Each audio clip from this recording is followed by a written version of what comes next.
यहाँ से अमेरिका जाना चाहें तो कौन मेरा वीज़ा बनाएगा, कौन मेरा सामान चढ़ाएगा, एरोप्लेन कहाँ से मिलेगा, टैक्सी कहाँ से मिलेगी, कितने स्टॉपेज में रुकना पड़ेगा, खाने में क्या खाएंगे, वहाँ जाके क्या करेंगे, so much of planning just going America. अजी अमेरिका छोड़ो, यहाँ से जाएंगे ताजमहल देखने के लिए आगरा, उसमें भी प्लानिंग। लेकिन हम कभी भी मर सकते हैं, कभी भी शरीर छूट सकता है, उसकी कोई प्लानिंग। युधिष्ठिर महाराज कहते हैं निधनम पश्यन अपि न पश्यति, दूसरों के निधन कार्यक्रमों में आकर हम शोक व्यक्त करते हैं और चले जाते हैं, सीखते कुछ भी नहीं कि कल हम भी मरेंगे, इस संसार को हमें छोड़ना पड़ेगा। तो यहां पर हम चर्चा करेंगे भगवान केशव ने गरुड़ को क्या ज्ञान प्रदान किया। वो कहते हैं कि जब शरीर रोगी अवस्था में हो जाता है, रोगी अवस्था में, अब इसमें यह नहीं कहा रोगी होगा तो 60 साल का होना चाहिए, रोगी 5 साल का भी हो सकता है, 15 साल का भी हो सकता है। छोटे छोटे बच्चों को कैंसर है, कार्डियक पेशेंट्स हैं, जाते हैं हम हॉस्पिटल्स में लेक्चर देने, एम्स में, वहाँ देखते कार्डियक पेशेंट है, 3 महीने का बच्चा, कार्डियक दिल की उसको खराबी है, उसका हार्ट ट्रांसप्लांट हो रहा है। नियोनेटल कार्डियक पेशेंट, नियोनेटल बिल्कुल बच्चा। तो कभी भी रोग आपको पकड़ सकता है, जिस दिन रोग पकड़े समझो मृत्यु तैयार है। बुढ़ापा आए तो मृत्यु तैयार है ना। बुढ़ापा आए तो अभी आदमी बोलता है रिटायर हो गए, अभी बुढ़ापा आया। 1 साल के बच्चे से पूछो हाउ ओल्ड आर यू, क्या कहता है 1 ईयर। कभी कोई कहता है 1 ईयर यंग, जी अभी तो नया नया जवान हूं, 1 साल का यंग, क्या कहता है 1 ईयर। और आप कहते हैं बुढ़ापे के बाद मृत्यु नजदीक है, इसका मतलब 1 साल के भी बाद मृत्यु नजदीक ही है। आई एम 1 day old, 1 दिन के बाद भी मृत्यु नजदीक है। Anybody can go any time and what is your preparation, तैयारी क्या है। तो कहते हैं कि शरीर पूरा क्षीण हो जाता है और जब मृत्यु आती है रोगग्रस्त होता है, कंठ अवरुद्ध हो जाता है, आंखों में पानी भर जाता है, और एक व्यक्ति को एक बिच्छू काटे जितना दर्द होता है, ऐसे 40,000 बिच्छू एक साथ एक जगह पर एक वक्त पे डंक मारते हैं, इतना पेन होता है। तब हम जो हैं आत्मा, वो इस शरीर से बाहर निकलती है। लोग बोलते नहीं आत्मा वात्मा कुछ नहीं होती, तो फिर हम ये क्यों बोलते हैं। ये जो भाई साहब थे, ये जो बहन जी थी, ये जो माता जी थी, ये जो प्रभु जी थे, अब ये चले गए, वो तो सामने ही लेटे हैं ना, चला कौन गया। हाँ जी, बोलते हैं कि नहीं, वो चल बसे, यहां से चले और कहीं जाकर nobody is interested to know कहां बस गए जाकर के। ये बहुत ही गहनतम प्रश्न हम सबको पूछना चाहिए। If we are logically intelligent people, we should ask what is our destination. Metro में कोई मिले और पूछे कहां जा रहे हैं, कह रहे पता नहीं, कहां उतरेंगे पता नहीं, कहां से बैठे थे पता नहीं, तो क्या कहेंगे उसको, बुद्धिमान। चाहे हम इंटेलिजेंट कितने भी हों, इंजीनियर हों, डॉक्टर हों, लॉयर हों, मैनेजर हों, अगर हमको अपने बारे में ज्ञान नहीं, क्योंकि ये शरीर यहीं छूट जाने वाला है, जीनहीन होकर के, कोई आज तक लेकर नहीं गया, not even a single penny, तो क्या जाने वाला है हमारे साथ। हम ऐसे ही जाएंगे, खाली हाथ आए थे खाली हाथ जाए, फिर भी बटोरने में लगे, है ना। तो आप सोचिए कि वो कह रहे हैं कि भगवान कहते हैं कि पहले मैं उसे रोक देता हूं, घुटनों का दर्द देता हूं, आंखों पे चश्मा देता हूं, सुनने की उसकी क्वालिटी छीन करता हूं, बहुत सारे नोटिस भेजता हूं फाइनल जजमेंट से पहले।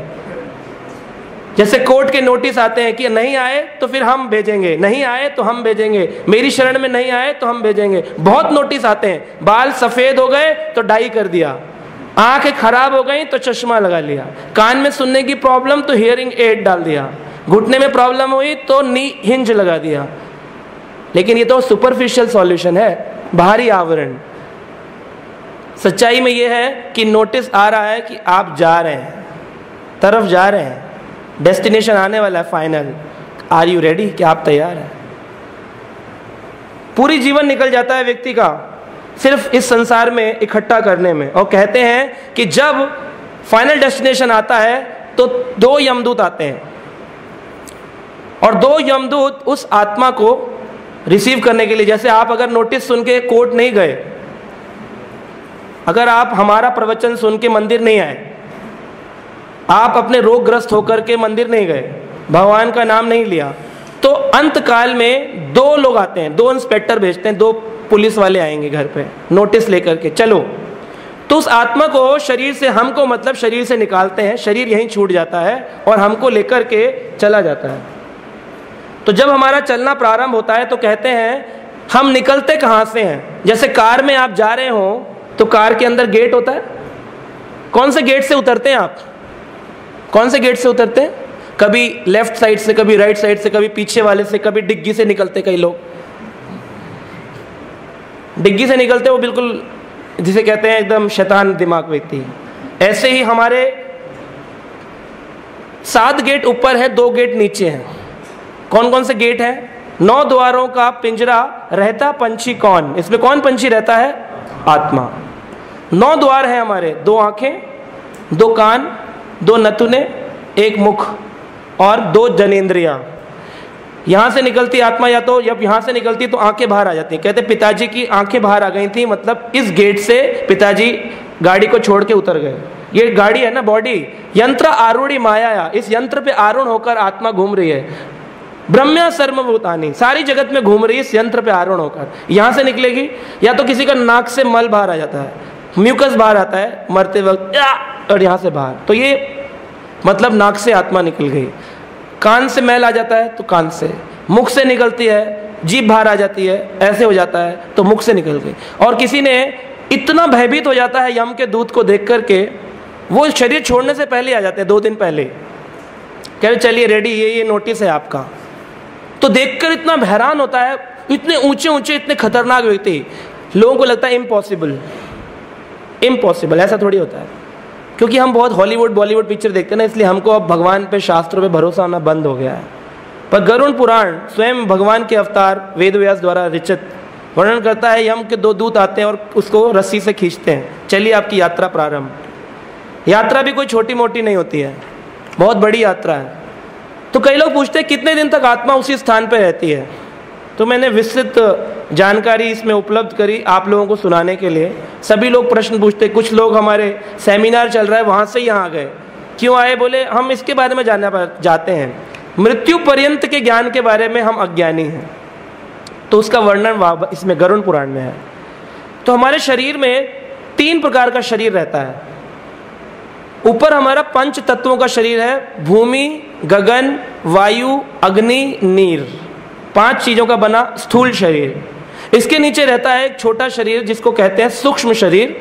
उसमें 3 चीजें रहती हैं, मन, बुद्धि, अहंकार।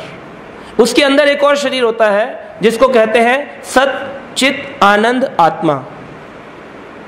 स्थूल शरीर को यहां आपके क्रिमिनेशन के लिए, अंतिम संस्कार के लिए छोड़ देते हैं। सूक्ष्म शरीर को आत्मा के साथ में, मतलब आपको निकाल करके ले जाते हैं। शरीर तो आपका खाली यंत्र है। जैसे मेरा कुर्ता, ये तो मैंने धारण किया है। अगर मैं कुर्ता उतार के चला जाऊं तो ये नहीं कह सकते अरे प्रशांत मुकुंद प्रभु जी तो यहीं रह गए, चले गए ना, कुर्ता उछाड़ गए। ऐसे ही वासाम से जीर्णानि यथा विहाय, जैसे ही पुराना हो जाता है शरीर, आत्मा छोड़ करके दूसरे शरीर में प्रवेश कर जाती है। तो जो लोग सकर्म करते हैं, अच्छा कर्म, उन लोगों के साथ क्या होता है? जो लोग विकर्म करते हैं उन लोगों के साथ क्या होता है? और जो लोग भक्ति करते हैं, अकर्म, हर एक चीज भगवान को जोड़कर करते हैं, उनके साथ क्या होता है? वो चर्चा करते हैं। कहते हैं कि जब स्थूल शरीर को छोड़ करके सूक्ष्म शरीर और आत्मा को यम के दूत निकाल के ले जाते हैं, तो वहां पर वो कहता है मैं अपने परिवार के साथ रहना चाहता हूं, क्योंकि अभी उसको ट्रैवलिंग के लिए तो एक गाड़ी चाहिए। उस शरीर को कहते हैं अतिवाहक शरीर, या फिर कहते हैं उसको यातना शरीर। क्या कहते हैं? या फिर अतिवाहक। अतिवाहक मतलब तेज गति से चलने वाला वाहन। अतिवाहक शरीर को प्राप्त करते हैं। लेकिन वो प्राप्त कैसे होता है? अगर अच्छा पुत्र हो। अगर घर में पुत्र अच्छा ना हो, पू नामक नरक से तारने वाला पुत्र होता है, मतलब जो पू नामक नरका त्रायते इति पुत्रा, जो पू नामक नरक से नहीं तार सकता वो होता है लड़का, जो कि माँ बाप के लड़ने के बाद लड़ाई करता है कि मेरे को पैसा दो, मेरे को पैसा दो। जो कहता है बेटा, जो कहता है बंटवारा करो, बंटवारा करो, वो बंटवारा करता है वो होता है बेटा, जो लड़ाई करता है वो होता है लड़का। लेकिन जो पू नामक नरक से तारता है वो होता है पुत्र। बहुत ही कम घरों में पुत्र हैं, सभी घर में लड़के हैं या फिर बेटे हैं, पुत्र नहीं है। 10 दिन तक आत्मा वहीं रहती है, 10 days। लोगों को लगता है चौथे में उठाला करके अपने अपने काम पे चले गए, बाबूजी घर में बैठे हुए, कह रहे अरे कोई खाना ही नहीं दे रहा, सब अपने अपने ऑफिस में बिजी हो गए।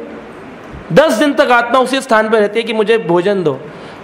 हर रोज एक एक पिंड दान दिया जाता है। पहले दिन के पिंड से उसको यातना शरीर का सिर प्राप्त होता है, सिर।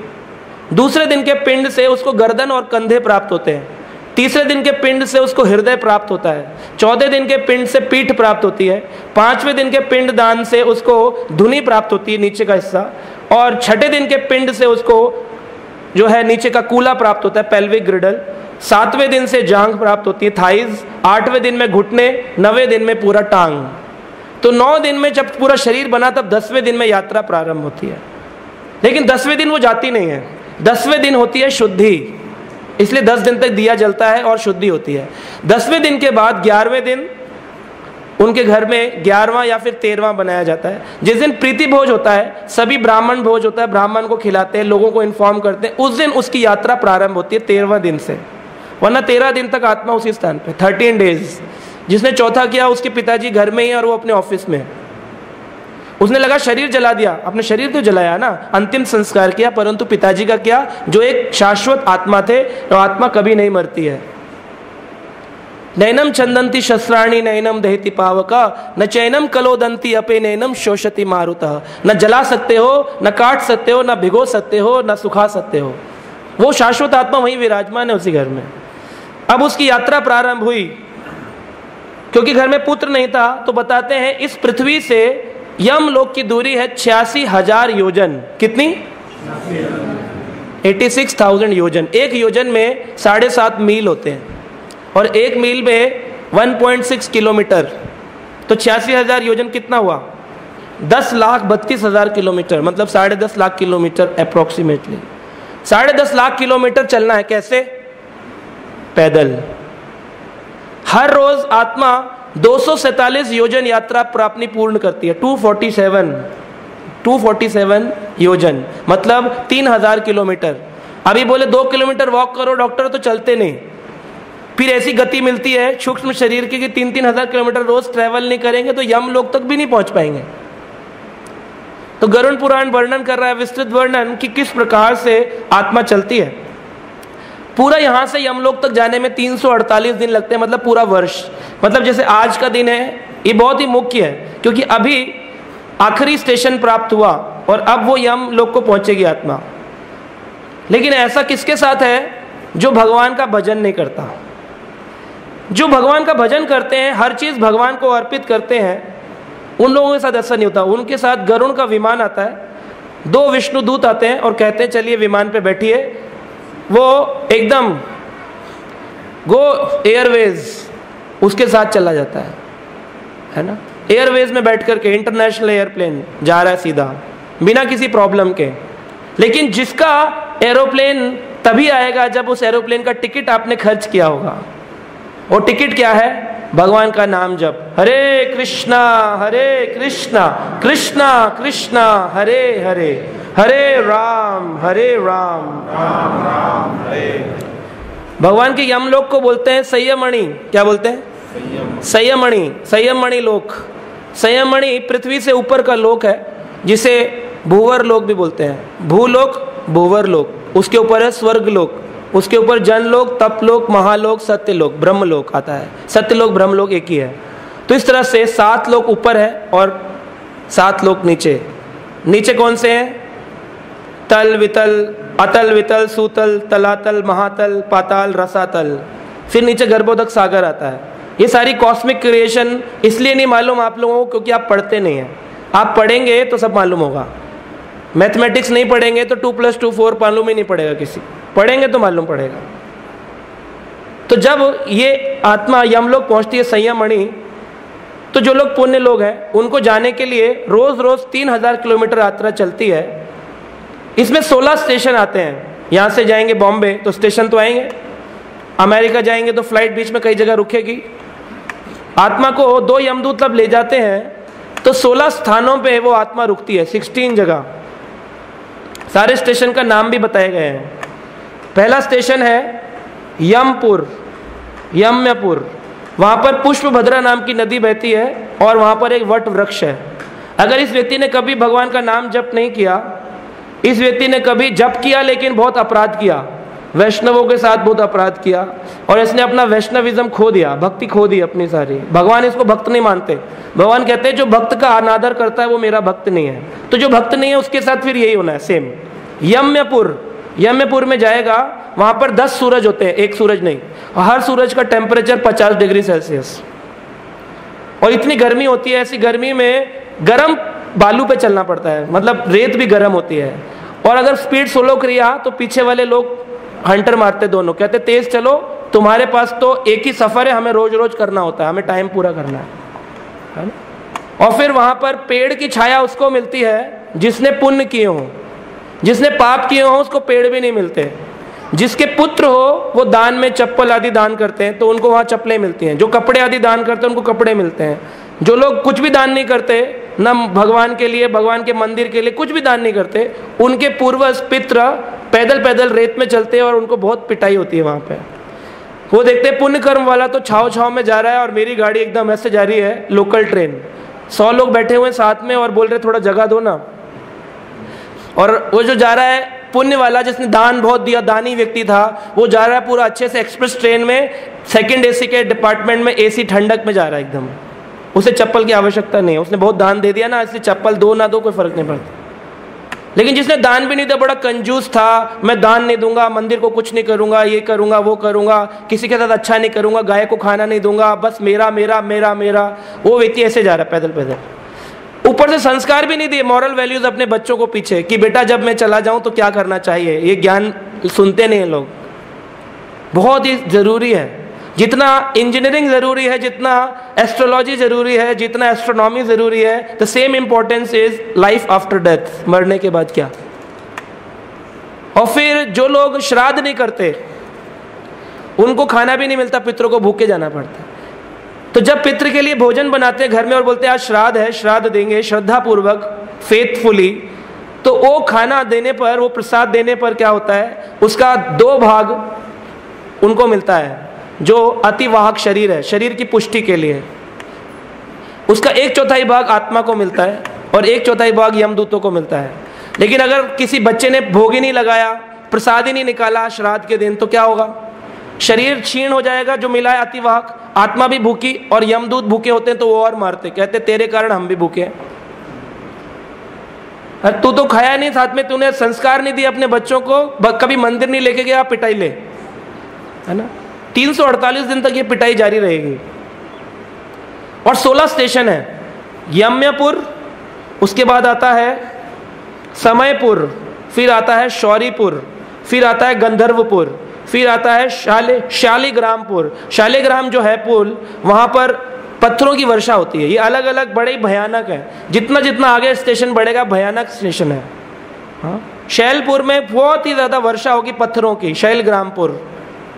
फिर होता है कौरंचपुर, क्रूरपुर, क्रूरपुर में बहुत क्रूरता से बड़े बड़े लाल लाल आंखों में लोग देखेंगे, डराएंगे आपको, क्रूरपुर। विचित्रपुर आएगा, एकदम विचित्रपुर। फिर ब्रह्मपुर, दुखपुर, दुखपुर में बहुत दुख मिलने वाले हैं जैसे इस संसार में मिल रहे हैं। नानकक्रंदपुर, सुप्तपुर, रुद्रपुर, पर्यावर्षणपुर। उसके बाद बताते हैं शीतधायपुर, शीत मतलब इतनी ठंडा पड़ेगी, -40 डिग्री सेल्सियस टेम्परेचर, और इधर कोई दान नहीं दे रहा, आपका बच्चा कपड़ा वपड़ा कुछ दिया नहीं तो बेचारा ठंड में चला जा रहा है। शीतधायपुर, शीत ढाती है। और लास्ट में आता है बहुभीतिपुर, ये आखिरी स्टेशन 11वें महीने में मिलता है। तो एक साल 348 दिन में आत्मा ये 16 स्टेशन कवर करती है। और हर दिन स्टेशन पे जब वो पहुंचता है उसको कुछ ना कुछ श्राद्ध का भोजन चाहिए होता है, लेकिन परिवार के लोगों को संस्कार नहीं है, ज्ञान नहीं है, अज्ञानी लोग क्या देंगे। तो इस तरह से कोई नाम जप नहीं किया तो उसके जीवन में इस तरह से उसको सफर करना पड़ेगा, भयानक सफर, है ना। 11वें महीने में ये आत्मा पहुंचती है, इसीलिए श्राद्ध कर्म आखिरी दिन किया जाता है, नॉट 12वें महीने में, 11वें महीने में। क्यों करते हैं, इसलिए करते हैं क्योंकि 12वें महीने में वो पहुंच जाएगी यमलोक पे, तब होगा डिसीजन उसका क्या करना है क्या नहीं करना है। जो लोग एंड में पहुंचेंगे उन लोगों के बारे में बताया गया है कि वहाँ यमराज के लोक में पहुंचकर उनको सबसे पहले मिलना पड़ेगा वहाँ के जो हेड होते हैं यमराज के गेट पर, संयमणि स्थान में, और उनका जो ऑफिस है वो 44 योजन का है, 44 योजन, मतलब 330 मील का ऑफिस। आपका ऑफिस कितना बड़ा है? 330 मील का ऑफिस यमराज का है। यमराज के ऑफिस में आपको खड़ा कर देंगे, 2 डोर कीपर होते हैं, 2 गेट कीपर। वो कहेंगे जब लेक्चर चल रहा था तुम सो रहे थे या लेक्चर चल रहा था तुम श्रवण कर रहे थे? जो सो रहे थे उन लोगों को बोलेंगे, उनका नाम है श्रवण और श्रवणी। यमराज के जो गेट कीपर उनका नाम है क्या? श्रवण और श्रवणी। माताओं को श्रवणी चेक करती है, जैसे होता है ना जब जाएं आप टी टी टी, तो माताओं को एयरपोर्ट पे माता चेक करेंगी, प्रभु को प्रभु चेक करेंगे। श्रवण को, पुरुष को श्रवण, स्त्री को श्रवणी। श्रवणी लोग कहेंगे आओ इधर चेक कराओ। श्रवण जो है बहुत पावरफुल है, कोई छोटा मोटा नहीं, यमराज का वैष्णव है, बहुत महान यमराज, उनका एक गेट कीपर है। जैसे जय विजय भगवान विष्णु के द्वारपाल है, पुण्यशील और सुशील भगवान के द्वारपाल है, सिमिलरली यमराज के द्वारपाल है श्रवण और श्रवणी। श्रवण कहता है कि मैं जानता हूं तुमने क्या क्या सुना और क्या क्या किया, क्योंकि उसकी सुनने की शक्ति बहुत है। जैसे अभी यहाँ जितने लोग बैठे हैं उधर डिटेल जा रही है पूरी पूरी कि सारे लोग इस समय कथा श्रवण कर रहे हैं, तो आपका खाता जितना नेगेटिव है वो पॉजिटिव में ट्रांसफर हो रहा है। जैसे बैटरी चार्ज होती है तो एकदम से वो भरने लगता है, सेम अभी भर रहा है आपका। और जो लोग सो जाएंगे बीच में तो श्रवण को मालूम पड़ेगा किसने श्रवण नहीं किया, तो वो उधर नेगेटिव कर देगा खाता। तो जिसको नींद आ रही है वो खड़ा हो जाए और पीछे जाकर सुन ले, लेकिन सुने जरूर। श्रवण और श्रवणी 2। श्रवणी और भी एक्सपर्ट है, वो जानती है आपके मन में क्या चल रहा है।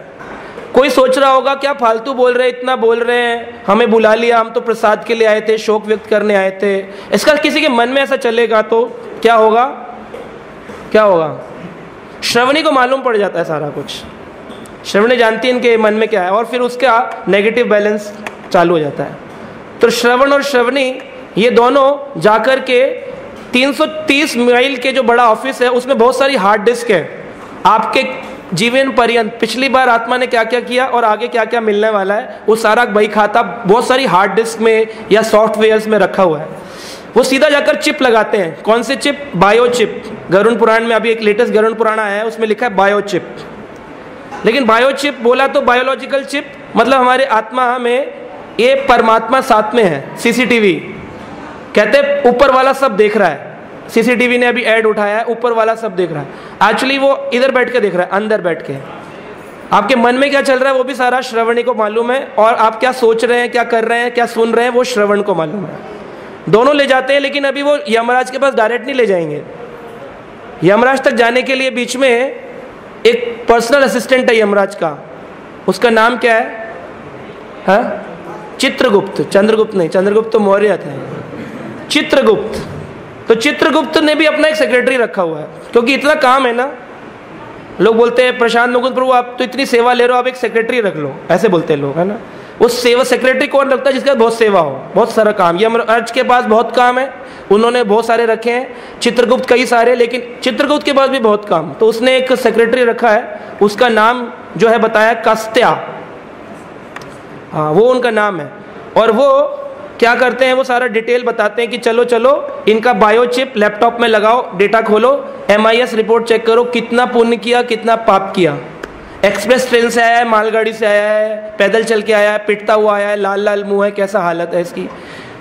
वहाँ पे 4 डोर होते हैं, दक्षिण, पूर्व, पश्चिम, उत्तर। वो सारा जैसे डिटेल डालेंगे पता चल जाएगा। भगवान का नाम होता था तो नींद आती थी, पार्टी होती थी तो खुल जाती थी, खाने में भोग आता था तो नहीं खाते थे, नॉनवेज आता था तो कूद कूद के खाते थे, सारा डिटेल आता उसमें। और फिर वो नीचे ऑडिटर बैलेंस शीट में नीचे बैलेंस तो कलर आता है, रेड कलर आया तो नरक, ग्रीन कलर आया तो ग्रीन पास हो गया तो स्वर्ग, और अगर कोई कलर नहीं आया तो वैकुंठ धाम। कलर ही नहीं आया ना उसका। लेकिन जो वैकुंठ धाम जाता है उसको 1 वर्ष भी नहीं लगता, वो तो तुरंत पहुंचता है ना। एरोप्लेन से जा रहा है ना, ये तो पैदल पैदल जा रहा है, वो एरोप्लेन से पहले ही पहुंच जाता है तुरंत। अब वहां पर जो चित्रगुप्त है उसको मालूम पड़ता है कि ये व्यक्ति जो है पापी है। ढोंग तो किया इसने बड़ा अच्छा व्यक्ति बनने का, बहुत एग्जीक्यूटिव था, ब्लेजर टाई सूट पहन के ऑफिस जाता था, पर भगवान के प्रति कोई शरण नहीं थी इसके। उस व्यक्ति को देखते ही वो ऐसे बोलता है आ गए, ऐसे, और गुस्सा करते हैं उसको, चल। और जो पुण्य आत्मा होता है जिसने भगवान को नहीं भजन किया लेकिन दान दिया, थोड़ा थोड़ा अच्छा काम किया, किसी के साथ बुरा नहीं किया, ऐसे आदमी को कहते हैं नमस्कार, बैठिए। और जो होता है भक्त, जिसने पूरा जीवन भगवान का नाम जप किया हो, वो तो एरोप्लेन से उतरा है तो उसको एक स्पेशल सिक्योरिटी मिलती है। स्पेशल सिक्योरिटी में उसको कहते हैं, वो खुद दंडवत प्रणाम करते हैं, ओह आप आइए आइए, पहले इन्फॉर्मेशन था आपका कि आप तो दूसरे गेट से जा रहे हैं ना, पूर्व द्वार से, आप तो ऊपर वाले हैं ना, इधर उधर का डिसीजन आपका नहीं, आप जाए। तो बेचारा पूरा एकदम बाईपास करता हुआ स्पेशल एंट्री से चला जाता है। लेकिन जो भगवान का नाम जप नहीं करता, या जप करते वक्त सो जाता है, या फिर भक्ति करते में अपराध करता है, वैष्णव अपराध, वो सब का डिसीजन अभी चालू है। वो डिसीजन कैसे देंगे कि उनका बायोचिप लगा करके यमराज के सामने ले जाएंगे। और यमराज जो है वो छोटे मोटे व्यक्ति नहीं है। यमराज की हाइट बताइए 3 योजन, मतलब 24 मील की लंबाई है उनकी। और पर्वत के जैसे काले वाहन, खतरनाक बैल उनका वाहन, हाथ में दंड देने के लिए एक दंड है, और एक साथ में मृत्युपाश बांधने के लिए हंटर जैसे मृत्युपाश, और एक है यमदंड दंडित करने के लिए। और उनके वस्त्र है पीले रंग के वस्त्र, कुछ काले काले कुछ पीले पीले, आंखें लाल लाल रंग की हैं, विकराल स्वरूप है उनका। उनके सामने ले जाते हैं, और जैसे ही वो देखते हैं ये पापी व्यक्ति, इसने कभी भगवान के मंदिर में नहीं गया, बड़ा ही नास्तिक था, एथिस्ट काइंड ऑफ पर्सनैलिटी, तो जैसे अभी पूछते भी नहीं कौन हो, पहले एक मृत्युपाश मारते उसको खींच करके, दौड़ ऐसे धाड़ से हंटर मारते हैं। बेचारा लगता है उसको, कहता है यार प्रोग्राम में आया था, इस्कॉन वाले आए थे, बताया भी था, मैंने उस टाइम क्यों नहीं माना उनकी बात, मुझे बड़ा फेक लग रहा था उस टाइम। तो वो बेचारे लगता है, वो क्या कर सकते हैं, तो सिस्टम इज सिस्टम। तो those who are devotees, actually Yamraj भी उनको खड़े होकर दंडवत करते हैं, कहते हैं, और उसको भय भी नहीं होता। डिवोटी को लगेगा ओह कितने महान वैष्णव हैं, आप तो 12 महाजनों में से एक हैं। वो कहेंगे हाँ हाँ आप भी कोई महान भक्तों में कम नहीं है, चलिए वैकुंठ चलिए, आप वैकुंठ चलिए। तो यमराज उनको वैकुंठ की तरफ, उनको वो भगवान जैसे दिखेंगे, देवता जैसे लगेंगे, लेकिन एक व्यक्ति जिसने पुण्य और पाप में अटका रहा, उसको वो दंड देने वाले खतरनाक लगेंगे। वही एक डबल रूप। जैसे एक जेलर है, उसको जब ऑफिस जाता है तो कैदियों को बड़ा डर लगता है, लेकिन जब वो घर आता है तो बच्चे पापा पापा करके चढ़ जाते हैं। वही जेलर एक के लिए दंड देने वाला है और एक के लिए प्रियजन है। तो ये देखना पड़ेगा, आपने जीवन में अपना प्रिय बनाया, उनको वैष्णव माना उनको, या उनको खाली यमराज को गंदा कैरेक्टर माना। तो इस तरह से आत्मा चलती है। अभी लोग पूछते हैं कि श्राद्ध करने का फायदा क्या, जैसे आज यहाँ पर किया नहीं किया क्या फर्क पड़ता है। श्राद्ध में गाय दान, श्रील प्रभुपाद इस्कॉन के फाउंडर आचार्य थे, उनके पिताजी ने अपना शरीर त्यागने से पहले अपने पुत्र अभय चरण को बुलाया और कहा कि हमारे घर में जो गाय हैं उनको आप गौड़िया मठ में दान दे दो।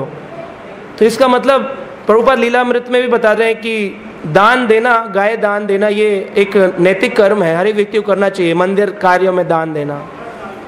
तो लोग पूछते हैं कि हमारा दिया हुआ श्राद्ध हमने खाना लगाया, वो कैसे हमारे पितृ तक पहुंचेगा। तो आप जो ईमेल लिखते हैं अपने घर में बैठ के, वो कैसे अमेरिका पहुंच जाता है। आप व्हाट्सएप में मैसेज भेजते हैं, वो कैसे पहुंचता है। तो 3 प्रकार की चीजें बताई हैं, अग्नि, शात, विश्वदेव, वरुण देव। ये सारे देवता हेल्प करते हैं, पानी के द्वारा, अग्नि के द्वारा और वायु के द्वारा। ये सारे खाने को ले जाते हैं सूक्ष्म रूप में। जैसे फोन पे बात करते हैं तो ट्रांसेंडेंटल वाइब्रेशन के थ्रू बातचीत होती है, ऐसे ही जो ये वाइब्रेशन से बात हो रही है, भगवान से बातचीत करनी हो तो वाइब्रेशन कौन सी होती है, हरे कृष्णा कृष्णा कृष्णा हरे हरे, हरे राम राम राम। फिर यहाँ पर डिसीजन होता है कि तुमने अच्छे काम किए हैं तो तुमको देवता बना के स्वर्ग ले जाएंगे, तुमने बुरे काम किए हैं तुमको नरक ले जाएंगे, तुम भक्ति किए हैं तो तुमको कहाँ जाएंगे, वैकुंठ धाम।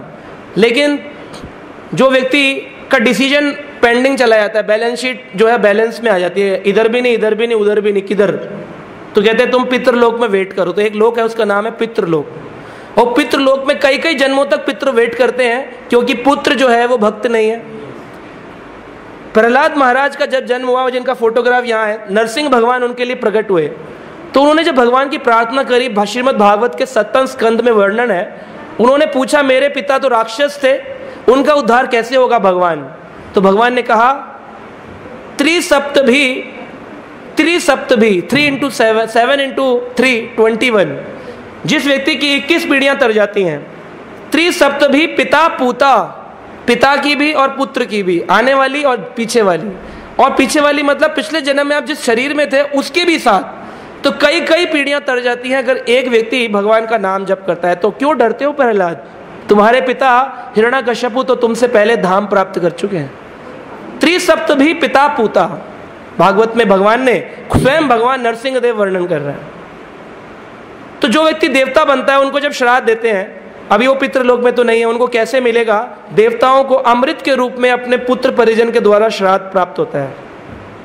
जो लोग पशु बनते हैं, नरकों में पिताड़ित होकर के पशु बन जाते हैं, उनको घास के रूप में प्राप्त होता है, घास के रूप में श्राद्ध प्राप्त होता है। जो लोग पक्षी बनते हैं उनको फल के रूप में प्राप्त होता है। और जो लोग मनुष्य बनते हैं दोबारा से, उनको अन्न के रूप में प्राप्त होता है। तो कैसे प्राप्त होता है? ऐसे प्राप्त होता है जैसे आप कोरियर भेजते हैं, उसको आयरमा नाम के जो पितृलोक के राजा हैं, उनका कौवा एक उनका वाहन है। वो कौवे के रूप में आते हैं और पितृपक्ष में पितृ के रूप में पितृ उस पर सवार होकर के नीचे आते हैं। कौवा रोटी खाता है और फिर ले जाकर के आयरमा नाम के राजा को देता है। राजा आपके पूर्वज को देता है। आप कहेंगे कि खाली ऐसा वर्णन गरुड़ पुराण में, यहां तक रामायण में भी इसका वर्णन है। जब सीता राम दोनों के दोनों वन में वनवास कर रहे थे, उनको पता चला हमारे पिता दशरथ महाराज ने शरीर त्याग दिया है, तो सीता जी और रामचंद्र जी ने कहा पुष्कर तीर्थ में जाके अपने पूर्वज का क्या करना चाहिए? श्राद्ध तर्पण आदि जल अर्पण करना चाहिए।